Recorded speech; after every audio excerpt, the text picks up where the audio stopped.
코로나 기간 동안에 그 많은 사람들이 뭐 넷플릭스 같은 이 OTT를 통해서 영화를 많이 봤다 하는 그런 이야기를 하더라고요.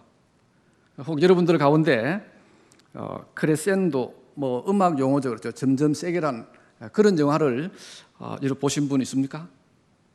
지난해 나온 영화입니다. 이 영화는 그 현대 음악의 가장 거장으로 불리기도 하는 그 세계적인 음악가 다니엘 바렌보임의 그 실화를 그 모티브로 하는 그런 작품입니다. 이분은 남미에서 태어난 유태인입니다. 이분이 뭐 평화 콘서트로 그렇게 유명한 분 아닙니까? 우리나라 판문점의 옷에서도 콘서트를 그렇게 여시는 그런 분이죠, 그렇죠? 우리나라 남과 북 관계보다 더 심각하고 거의 매일 뭐 전쟁을 뭐 치르다시피 하는 그런 이스라엘과 팔레스타인 서로 가운데 적이죠, 그렇죠? 이곳에서 평화를 심고자 노력한 이 바렌보임의 삶을 한 편의 영화로 그렇게 만든 작품이 이 영화입니다. 이 영화에 나오는 지휘자 에두아르트는 이스라엘의 젊은 엘리트 음악인들을 선발합니다. 그리고 팔레스타인의 젊은 엘리트 음악인들을 선발합니다. 그리고는 오케스트라를 조직해서 아름다운 콘서트를 통해서 그곳에 평화를 심고자 그렇게 마음을 그렇게 먹었습니다. 그런데 여러분, 음악의 젊은 영재들을 다 모았는데 콘서트를 위해서 그렇게 연습을 해보니까 엉망입니다. 도저히 연주가 안 되는 겁니다. 단원들끼리 서로 원수 아닙니까? 팔레스타인 사람, 이스라엘 사람, 서로 분노하고 또 서로 욕도 하고 모이기만 하면 싸우려고 하던 그런 분위기가 되었습니다. 이런 상황에서 지휘자 에두아르트는 특단의 조치를 취합니다. 이스라엘 사람들과 팔레스타인 청년들을 두 줄로 쫙 세우고는 서로 마주보게 합니다. 그리고는 하고 싶은 이야기들을 다 틀어놓게 합니다. 뭐 욕을 하기도 하고 뭐 분노를 일으키기도 하고 우리 아버지를 죽인 누구, 우리 어머니를 어떻게 한 누구, 그렇게 어떤 그런 분노를 다 쏟아내게 됩니다. 이런 끈질긴 어떤 그런 노력이 조금씩 팔레스타인 청년들과 이스라엘 청년들의 그 마음을 녹이기 시작했습니다. 뭐 처음에는 귀를 꽉 막고 서로의 소리를 듣지도 않고 눈도 마주치지 않던 이스라엘인과 팔레스타인 청년 음악인들이 조금씩 그 마음의 문을 열고 또 눈도 조금 마주치기도 하고 서로의 이야기를 듣기 시작합니다. 이 세계적인 지휘자 에두아르트는 이 상황을 보면서 이제 서로의 소리를 귀를 기울이는 것을 보니까 이제 뭔가 될 것 같네, 그런 표현을 씁니다. 여러분, 이 영화에서 세계적인 지휘자 에두아르트는 서로가 듣기 시작할 때 음악이 되기 시작했다는 그런 표현을 씁니다. 여러분, 우리가 듣기 시작할 때 서로를 이해하게 됩니다. 여러분, 소통이 없으면 음악도 안 되고, 소통이 없으면 예수 그리스도의 복음도 못 전하고, 소통이 없으면 우리 가정에도 평화가 없습니다. 오히려 우리 가정이 소통이 없으면, 서로의 말을 듣지 않으면 원수의 소굴처럼 그렇게 되어갈 수도 있습니다. 아침에 눈을 뜨면서부터 저녁 잠자리에 들 때까지 우리는 서로 대화하고 또 말하고 소통해야 하지 않습니까? 태어나서 죽을 때까지 우리는 대화하고 소통하며 살아갈 수밖에 없는 그런 존재입니다. 여러분, 심지어 태아도 뱃속에서 엄마와 교감하고 소통하지 않습니까? 그래서 우리는 뭐 태아 교육인이 그런 표현을 씁니다. 우리 예수 믿는 신앙인들은 특별히 하나님 앞에 가는 그 순간까지 하나님과 소통하지 않고 기도하지 않고 교제하지 않고 하나님의 말씀을 듣지 않고는 살아갈 수가 없는 그런 존재들입니다. 우리가 소통을 아무리 강조해도 여러분 지나치지 않습니다. 여러분, 우리 기독교만큼 소통이 본질인 그런 종교가 없습니다. 세상의 어느 종교, 어느 철학이 우리 기독교만큼 그렇게 그 본질을 소통으로 그렇게 삼고 있는 종교가 있습니까? 여러분, 우리가 믿는 하나님은 삼위일체 하나님이십니다. 성부 하나님, 성자 하나님, 성령 하나님이십니다. 이 삼위의 하나님이 어떻게 싸우지 않고 좋은 관계로 서로 사랑하며 영원히 그렇게 아름다움을 유지하겠습니까? 소통이 안 된다면, 서로 듣지 않는다면, 서로의 말에 귀를 기울이지 않는다면 여러분 공존할 수가 없는 겁니다. 삼위의 하나님이 아름다울 수가 없는 것입니다. 우리의 하나님은 소통의 하나님입니다. 여러분 구약 성경을 보십시오. 하나님은 우리와 소통하시기 위해서 제사장들을 세우지 않습니까? 그것도 안 되면은 선지자 예언자를 세워서 하나님은 우리에게 자기의 뜻을 전하려고 합니다. 자기의 사랑을 전하려고 합니다. 자기의 위로를 전하려고 합니다. 여러분 그래도 말을 듣지 않으면은 우리 하나님께서 어떻게 하셨습니까? 심지어 인간이 말을 듣지 않으면은 당나귀를 통해서라도 하나님은 자기의 뜻을 전하고 싶어 합니다. 여러분 하나님이 예수님을 이 땅에 보낸 이유가 뭡니까? 예수님이 이 땅에 왜 왔습니까? 하나님과 우리를 소통시키고 하나님과 우리를 화해하고 하나님께서 우리를 향한 사랑과 그 구원의 은혜를 주시기 위해서 그분을 보낸 것 아니겠습니까? 오늘 말씀 열왕기 3장은 여러분 솔로몬이 왕이 된 후에 기브온에서 1000번제를 드리는 그런 장면입니다. 여러분이 잘 알듯이 기브온은 사울 이래로 이스라엘이 하나님께 제사를 드리는 가장 중요한 그런 역할을 한 장소입니다. 솔로몬은 이곳에 올라간 것입니다. 왜 올라갔겠습니까?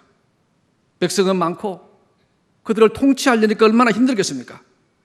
불안하고 어렵고 힘든 마음에 하나님의 전으로 올라간 것입니다. 하나님의 산에 올라간 것입니다. 여러분 솔로몬이 왕이 되기까지 형제끼리의 피비린내 나는 왕에게 성질이 있었습니다.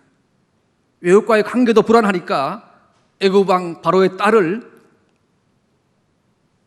혼인 관계를 통해서 맺지 않습니까?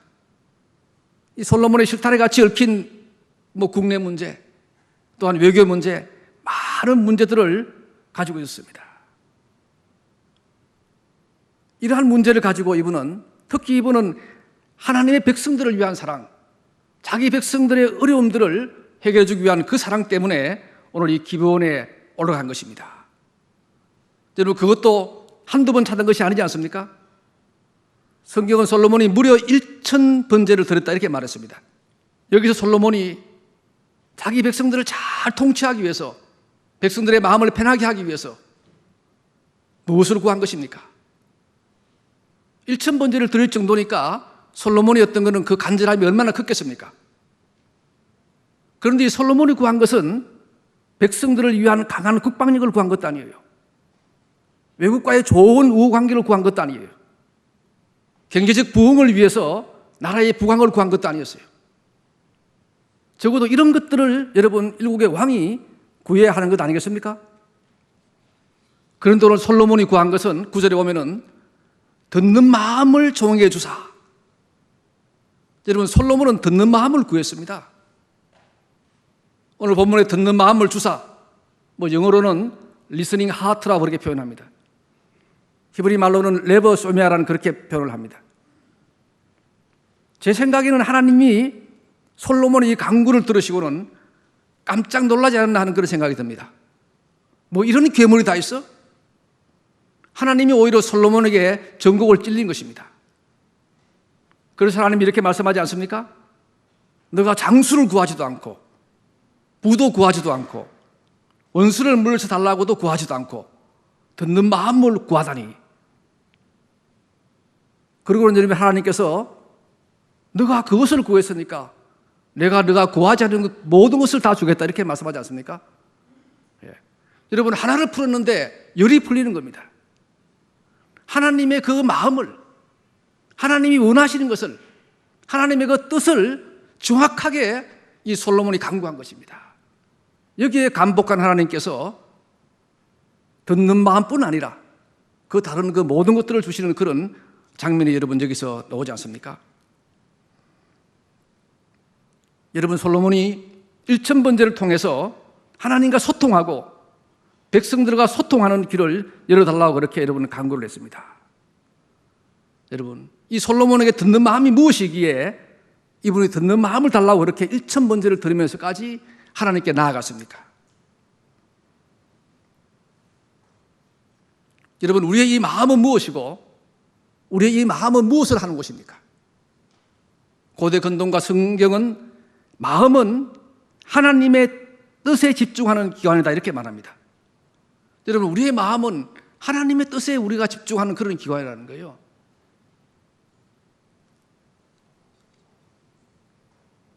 마음은 하나님이 머무는 그런 장소라고 합니다. 또 이 마음은 하나님이 우리 인간에게 말하는 장소라고 합니다. 또한 하나님이 자기를 알리는 그런 장소가 우리의 마음이라고 합니다. 그래서 하나님께서는 이 마음에 대해서 말씀을 많이 하지 않습니까? 신명기 19장 4절에도 그러나 깨달은 마음과 보는 눈과 듣는 귀는 오늘 여호와께서 너희에게 주지 아니하였느니라. 잠언 23장 19절에도 내 아들아 너는 듣고 지혜를 얻어 내 마음을 바른 길로 인도할지니라. 이렇게 말씀을 여러분 하십니다. 오늘 여러분의 마음은 어디에 있습니까? 여러분의 마음은 무엇이 담겨 있습니까? 하나님을 향하는 기간입니까? 하나님의 말씀을 듣는 기간입니까? 은혜를 사모하는 기간입니까? 내 마음에 무엇으로 여러분 충만해 있습니까? 여러분, 우리의 마음은 하나님의 말씀을 의식하는 기관입니다. 하나님의 은혜를 느끼는 곳입니다. 하나님의 그 말씀을 듣는 기관입니다. 그래서 오늘 솔로몬이 구한 것은 자기의 마음이 하나님을 갈망하게 해달라고, 자기 마음이 하나님의 소리를 듣게 해달라고 그렇게 간구를 한 겁니다. 더 나아가서 자기 마음으로 백성들의 아픈 소리와 백성들의 그 송사의 어려움들을 해결하게 해달라고 그렇게 하나님께 나간 것입니다. 오늘 여러분들의 마음속에 아픈 이웃의 소리가 들립니까? 아내의 고통 소리가 들립니까? 남편이 외로운 모습이 들립니까? 목사님이 목회를 위해서 고민하고 기도하는 모습이 여러분 마음속에 들립니까? 오늘 우리의 많은 사람들의 마음은 여러분 하나님의 마음도 들을 수 없고 이웃의 마음도 들을 수 없고 자연의 소리도 들을 수 없고 그런 마음으로 황폐화된 그런 마음이 아닌가 하는 생각이 들 때가 여러분 많습니다. 여러분, 오늘 왜 이 땅에 수많은 가정들이 파괴되고 깨어집니까? 오늘 왜 우리 가정이 행복하지 않습니까? 여러분, 돈이 없어 그렇습니까? 먹을 것이 없어 그렇습니까? 거주할 공간이 좁아서 그렇습니까? 여러분, 그렇지 않습니다. 남편들이 아내의 말에 마음을 다해서 귀를 기울이지 않습니다. 아내가 남편의 말에 정성을 다해서 듣지 않습니다. 아내의 말이 사랑스럽고 남편의 말이 존경스러운 가정 행복할 수 있습니다. 행복합니다. 그러나 소리는 많고 말은 많지만은 서로가 그 말을 다 외면하고 맙니다. 다 잔소리로 들리고 다 소음으로 들리고 다 나와 상관없는 말로 그렇게 들리기 때문에 우리 가정이 힘들고 이웃과의 관계가 깨어지고 우리 교회에서도 아픔들이 생기는 것이 여러분 아니겠습니까?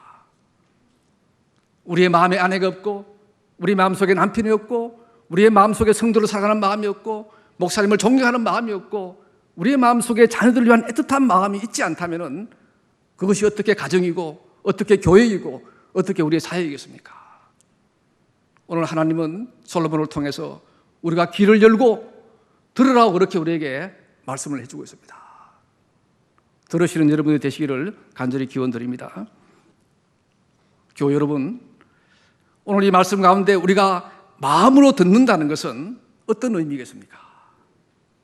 우리가 마음으로 듣는다는 것은 우리의 온 존재, 인간 존재의 모든 차원이 하나님의 말씀을 듣는데 거기에 집중하고 그 말씀에 참여한다는 그런 의미가 있습니다. 그래서 여러분 신명기 6장 5절 말씀에 너는 마음을 다하고 뜻을 다하고 힘을 다하여 내 하나님 여호와를 사랑하라. 우리가 여러분 집중하고 온 힘을 거기에 바쳐야 된다는 그런 말씀을 하고 있습니다. 오늘 이 솔로몬이 듣는 마음을 주사하는 이런 본문을 보면서 우리의 초대교회 교부들은 이 말씀을 가지고 관상적 듣기라는 그런 표현을 쓰고 있습니다. 컨템플레이티브 리스닝이라는 그런 말을 쓰기도 하죠. 여러분, 교부들이 말하는 관상적 듣기란 어떤 의미입니까? 자신을 다 내려놓고 자신의 깊은 곳으로 들어가서 하나님을 만나라는 그런 이야기입니다. 자신의 생각, 자신의 고집, 자신의 지식, 자신의 욕망을 다 내려놓고 하나님 말씀 속으로 들어가라는 그런, 하나님께 귀를 기울이라는 그런 의미가 바로 이런 뜻입니다. 여러분, 우리 하나님은 우리와 소통하시기 위해서 어떻게 하셨습니까? 하나님은 우리의 소리를 듣기 위해서 무엇을 했습니까? 여러분, 빌립보서 2장 말씀에 그 내용이 잘 나옵니다.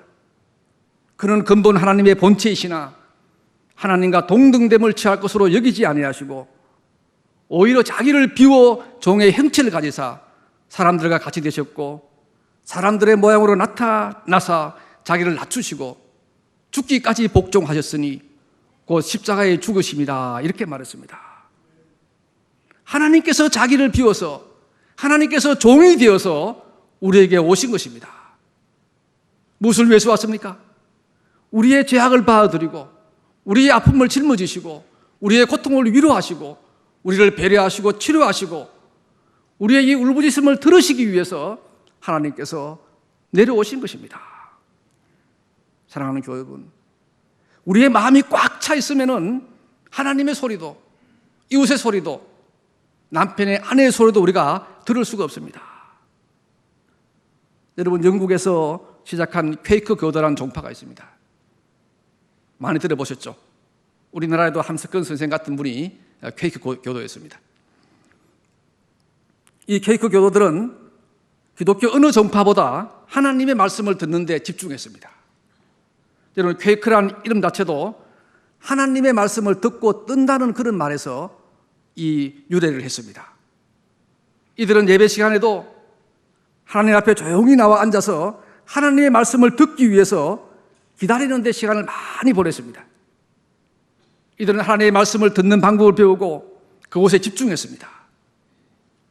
이들이 하나님의 말씀을 듣기 위해서 자기의 속사람을 잠잠게 해라, 또는 하나님의 말씀을 듣기 위해서 육신의 소리를 낮추어라, 자기를 비워라, 이런 부분의 이야기들을 많이 합니다.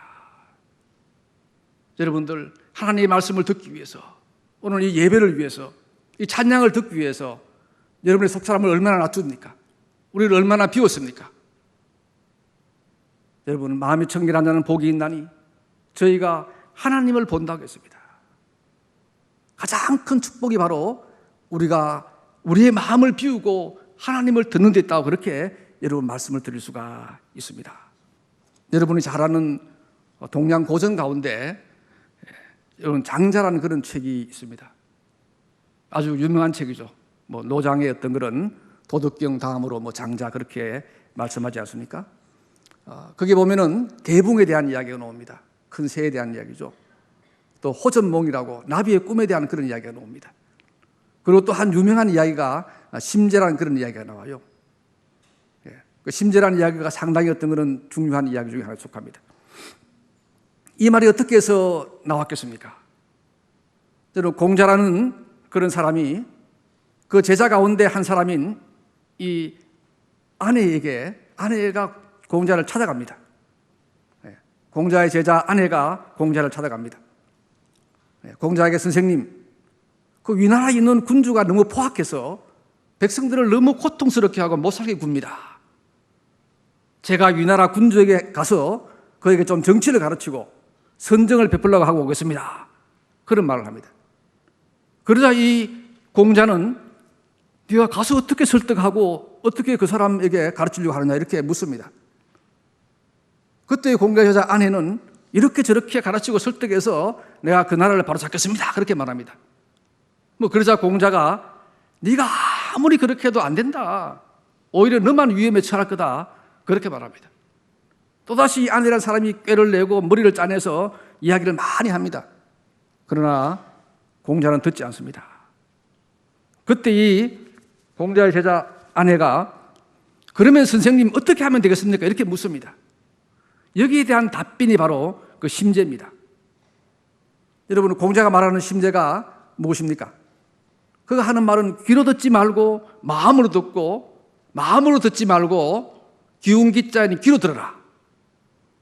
이 말은 여러분, 우리의 귀는 그냥 듣는 데 있고 우리의 마음은 그냥 아는 데 있고, 이 기운 기자 귀로 들어라는 말은 네 마음을 다 다 비워서 그렇게 그 사람의 이야기를 들을 때 바로 그가 네 말을 듣고 생각을 바꿀 것이다, 그런 이야기입니다. 그러면서 그 사람은 진리는 오직 텅 빈 속에 깃든다, 이런 표현을 쓰고 있습니다. 여러분, 하나님의 진리를 모르는 장자도 자기를 비워야지만은 다른 사람을 들을 수 있다는 그 지혜는 가지고 있었습니다.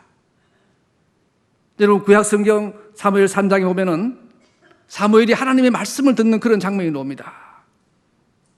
사무엘은 하나님이 두 분이 나타나서 사무엘에게 어떤 그런 말을 걸지 않습니까? 그러나 사무엘은 하나님의 말씀을 알아듣지를 못합니다. 그것이 누구의 말인지를 잘 몰라서 두 번이나 엘리가 자기에게 부른 줄 알고 일어나서 엘리에게 그렇게 찾아갔지 않습니까? 성경은 사무엘이 아직 여호와를 알지 못했다, 그렇게 표현습니다.